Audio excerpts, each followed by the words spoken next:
Welcome to the Leaderonomics show. My name is Lily Chia, standing in for Roshan Theron.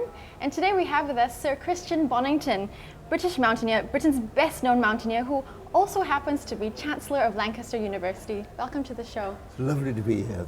Thank you so much. Now you are, I think describing you as an avid mountaineer, I think is an understatement. 19 expeditions to the Himalayas.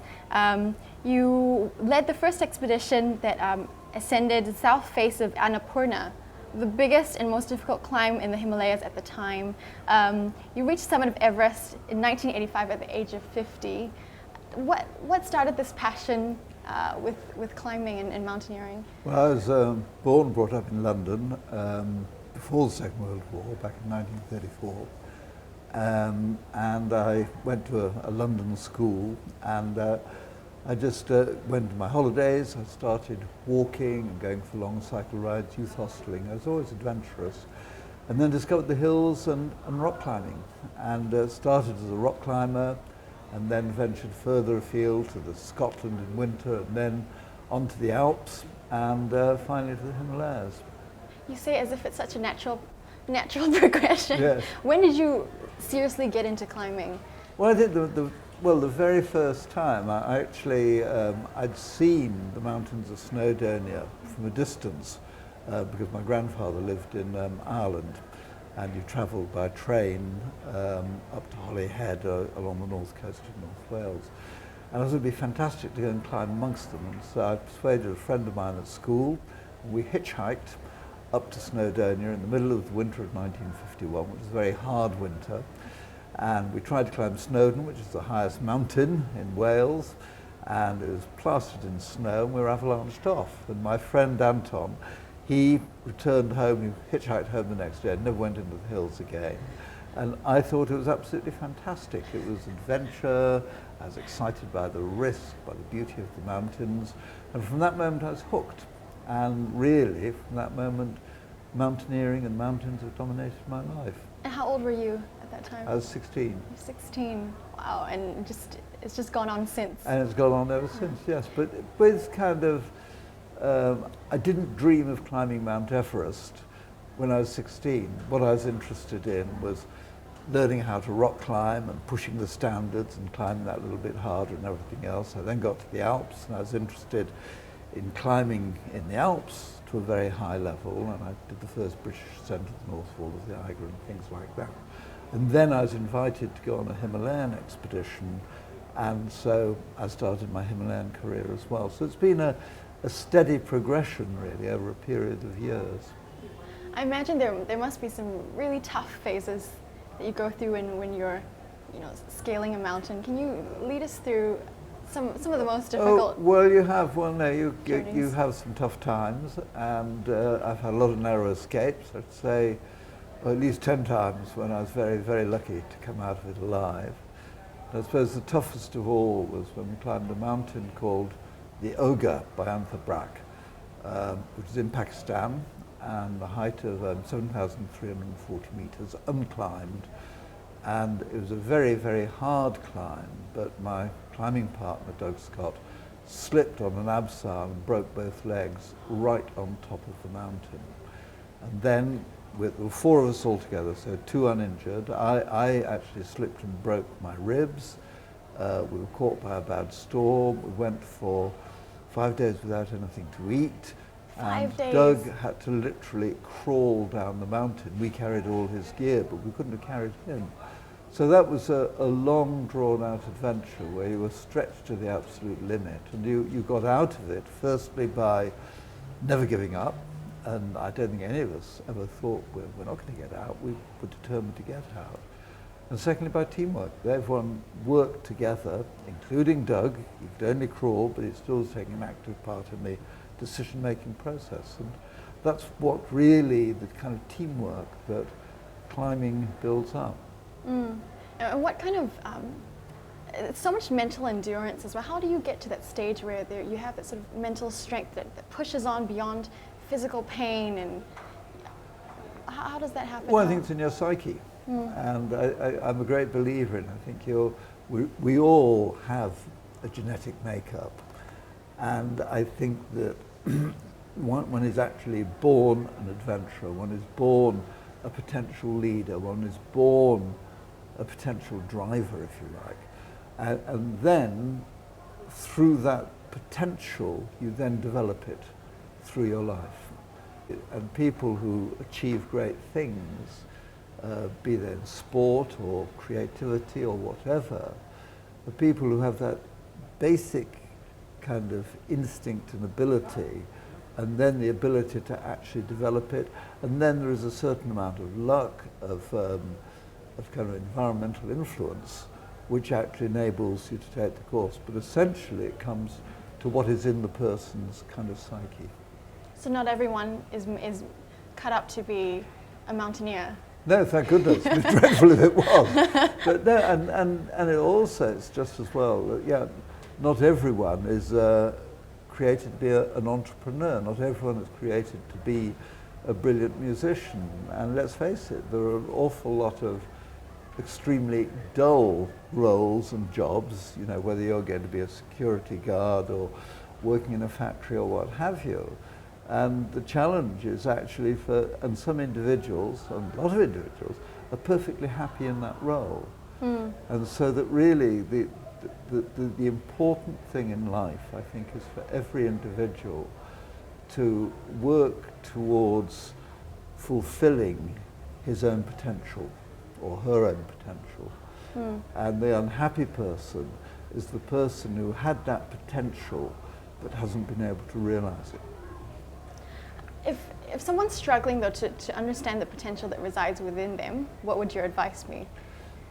I think it's go really, if you really want to do, firstly think, what do I really want to do? What really excites me? And then when you find that thing, and in my case it was climbing, but it could be playing the piano, it could be working in an office, it could be being a businessman, it could be being a painter. But once you've found that thing, go for it. And, you know, put all your commitment into it. And that involves, to achieve success in absolutely any role whatsoever, requires a huge amount of hard work. And a lot of that hard work can be really dull, grinding, boring work. But you go through that to get to your end goal. No shortcuts. And I don't think there are any shortcuts. No, I think it's you just got to graft at it and have a lot of determination. Let's talk about leadership, because I imagine you're up on a mountain, there's a team with you. How does leadership happen, and how does leadership carry the team through really hard patches? Well, I think once again, I think leaders, to a degree, are born. You have that intrinsic ability to influence and lead people. You have a clear vision of what you want to achieve. And then once again, it's something that is developed. I mean, I never thought of myself as an expedition leader. And it was only when, in fact, there's a group of us and we've been talking endlessly about going off to the Himalayas and climbing something really hard, but nobody actually, including me, did anything about it. And then I saw that, you know, if we are going to go and climb something hard, I'm going to have to do something about it. And so I took on the role as leader. I got the expedition to the south face of Annapurna organised, and I found that I enjoyed it, and I found it fulfilling and exciting, very committing, at times very difficult. I made lots of mistakes and learned from those mistakes, and through all of that, I think over the years I became a better leader. And how, for someone who's quite unfamiliar with mountaineering, what does an expedition leader really do? Is it that you chart the paths, you decide who does what? Well, it depends on the kind of expedition it is. If it's a large expedition, for, say, the south face of Annapurna and then the southwest face of Everest, which is the biggest, most challenging thing I've ever led, and there you needed a large expedition. So, I mean, on Everest we had altogether 10 very accomplished climbers. We had 8 people more in support roles. We had 60 high altitude Sherpas.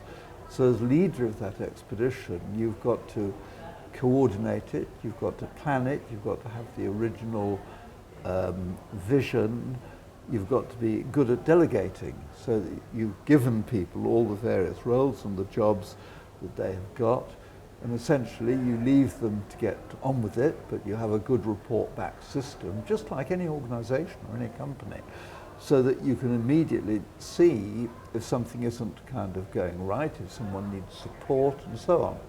And so that it's the whole thing. That enterprise becomes your baby. And you're then thinking not so much of how famous am I going to be, or am I going to get to the top of the mountain myself. What you want to see is for the actual enterprise to be successful.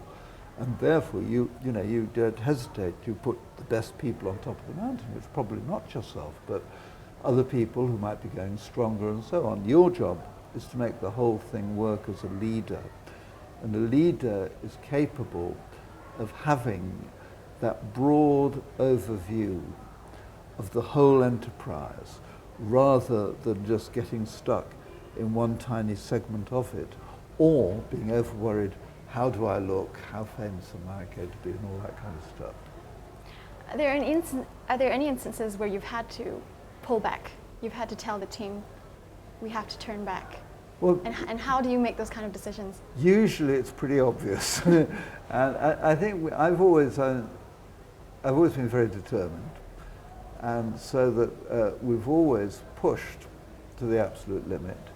But there are times, and I've failed on quite a few of the mountains I've tried to climb, and it just becomes finally quite obvious that you're not going to be able to make it, or it's just too dangerous, or everyone's absolutely exhausted, or the weather's too bad.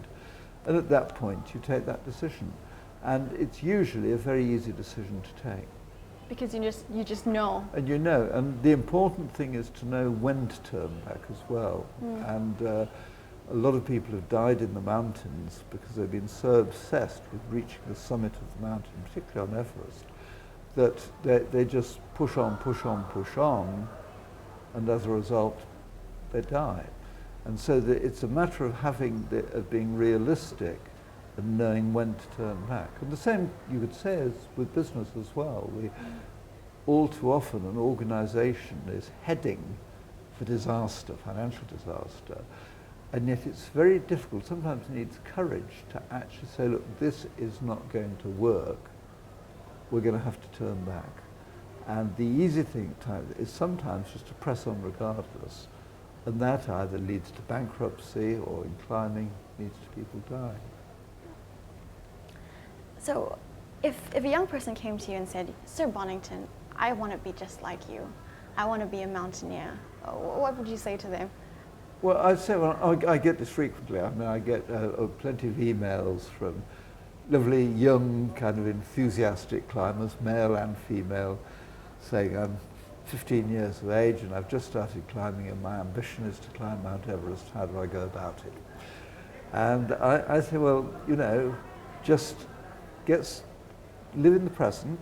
You've got your dream of climbing Everest, but firstly, learn how to become a competent climber and a rock climber, then get into the bigger mountains and see how you get on there, and actually develop and learn, and that might take you to the summit of Everest eventually. Step by step. You go step by step. Yeah, and you go step by step, definitely, rather than doing the big rush and wanting to do it all at the same time, which lots of people want to do and get into trouble. That's right.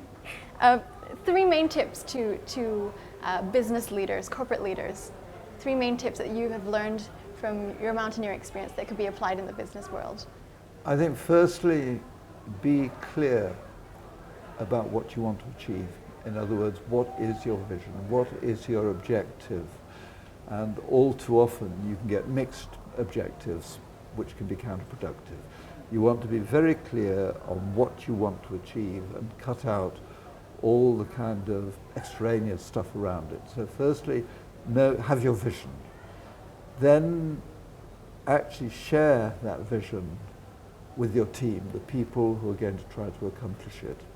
And also, in sharing it, also ask their opinion and listen and learn from them as well as your own self. So you're always prepared to adapt it.